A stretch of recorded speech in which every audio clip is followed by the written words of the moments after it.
This is the QB Huddle Podcast, hosted by Jim Smith and Brandon Newell.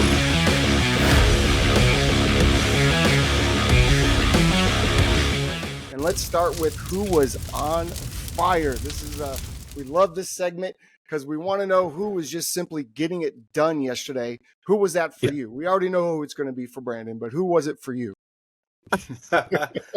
Honestly, it's not a sexy pick, man. It's not a sexy pick, but I love what Russell Wilson's doing right now. He's winning games. Yeah, 4 straight. Yeah. He's winning games. I think sometimes, quarterbacks love quarterback play. And when you can manage a game, when you can take a team that's been struggling, that was in the dumps, it's easy to pack it up and just turn it in and quit and start playing a bunch of rookies and your vets kind of check out. But that veteran leadership, now that he's comfortable, is starting to pop out, and he's rallying these guys. I think early in the season, if you looked at it, he'd make a bad play, and guys are kind of walking away from him, putting their heads down, where now he makes a bad play, or he'll make a bad throw, and guys are picking him up a little bit. They're egging him on, and that leadership's coming through, and it's now translating to wins. So that's my pick, man. I love what he's doing out there. I love that pick too. I think Sean Payton finally, where it started a little rough, I can see that he's had some sort of an effect on Russell Wilson to where Russell's made himself more of the team and not I'm Russell Wilson and these are my Broncos. It's more these are the Broncos and I'm Russell Wilson, and I love that. I love the transition that they're going through for sure. Brandon, what are your thoughts on that, and who was on fire for you? Well, I'm ready. Got your story. I love your story, Coach. I thought that was really awesome. Another story that I want to say, especially as far as guys on fire, I want to talk about on fire, efficient, just getting the job done, Brock Purdy. You can't, I know I'm saying this almost every other week, right? I get it. He's my quarterback. I love it. But we're all quarterbacks here, and he is efficient as it gets. Right? Yes, he's a rookie. He made some mistakes down that 3-game stretch, right? But all those things are going to happen to quarterbacks. You can't name me one guy that hasn't turned the ball over this year. And it's a lot of high turnovers this year. But this guy's got now 18 touchdowns to 5 interceptions. He put up a perfect passer rating of 158.3. That's the highest you can get. My man's only incompleted 6 passes in 2 games. Think about that. And that's against the Jacksonville Jaguars and Tampa Bay. Now, I know Tampa is a little under 500. I get that. But that's still one of the top defenses for the past probably 5-6 years.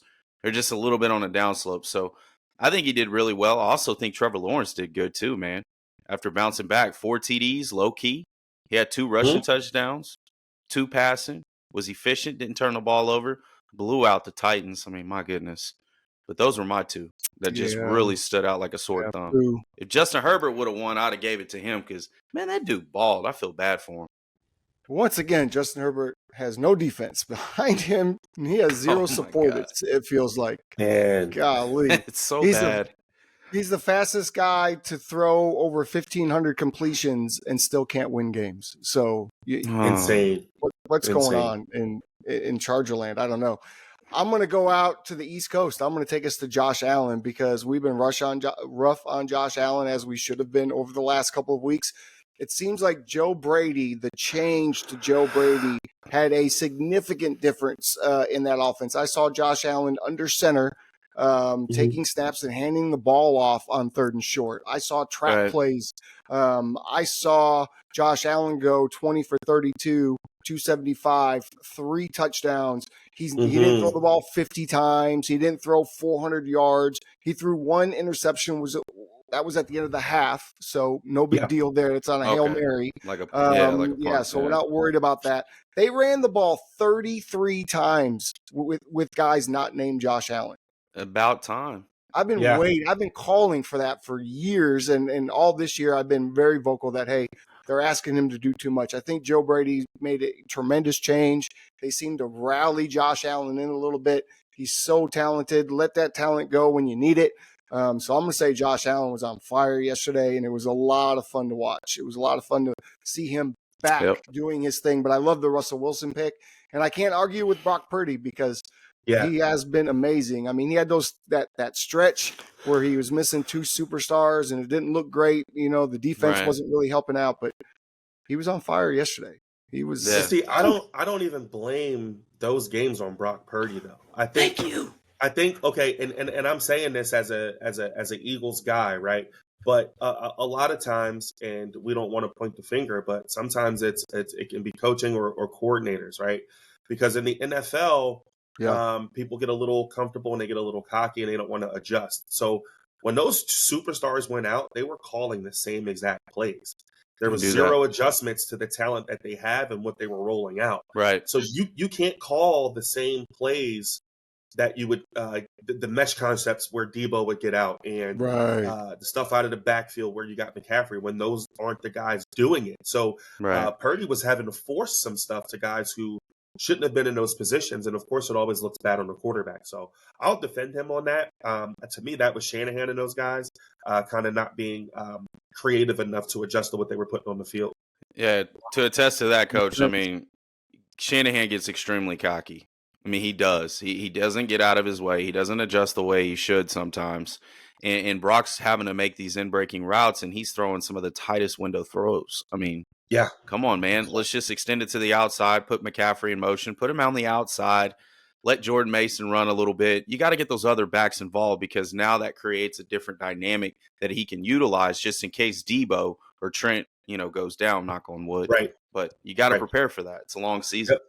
That reminds me of something I heard yesterday, and it's been said for years. And as an offense coordinator, at one point myself, and Coach, you run an offense, so you understand this.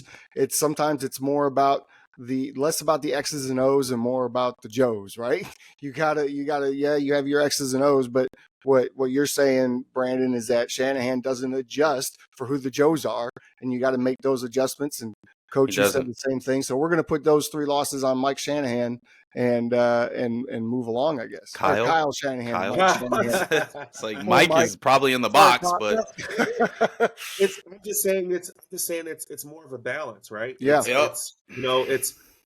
Brock still made the decisions. He's still running the team, but you have to adapt. I mean, when you lose a piece, you got to adjust your game plan. And I think sometimes people get so caught up in, well, my system is my system. It should work regardless of who's out there. And that's not true. Yeah.